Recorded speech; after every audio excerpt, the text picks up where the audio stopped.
আমি এই বিষয় নিয়ে বলবো না ইলিয়াস, এটা নিয়ে আমাদের আসলে অন্য একটা পরিকল্পনা করা দরকার। হুম, সেটা হচ্ছে হুমায়ুন আহমেদের যে শুটিং এর স্পটটা যেটা শাওন দখল করেছে। হুমায়ুন আহমেদ আমাদের জাতির সম্পদ, এবং হুমায়ুন আহমেদ যেটা সৃষ্টি করেছে সেটাও জাতির সম্পদ। এই সম্পদটাকে জাতীয় সম্পত্তি হিসাবে এটা গ্রহণ করতে হবে। বাংলাদেশ সরকার এই সম্পদটাকে নিয়ে হুমায়ুন আহমেদ জাদুঘর বানাবে, এটাই আমাদের আজকের লক্ষ্য হওয়া উচিত। শাওন এটা দখল করে রাখছে ব্যক্তিগত স্বার্থে, কিন্তু হুমায়ুন আহমেদ আমাদের এমন একটা সম্পদ যেটাকে ব্যক্তি একটা দখল করে রাখতে পারে না। তার সম্পদ, তার সৃষ্টি, এটা সকলের অধিকার আছে, সকলের হক আছে ওইটাতে। ওইটায় মানুষের হক প্রতিষ্ঠিত করতে হবে ওই সম্পদে।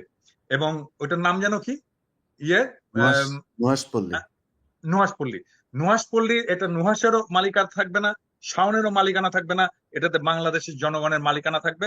ওইটাকে অধিগ্রহণ করে এইখানে হুমায়ুন আহমেদ জাদুঘর বানানো হবে, হুমায়ুন আহমেদ পল্লী বানানো হবে। এবং এইটাতে আমরা যাব, দেখব, এবং এইখানে আমরা হুমায়ুন আহমেদের স্মৃতিচারণ করবো। এটা কোনো ব্যক্তিগত সম্পত্তি হতে পারবে না।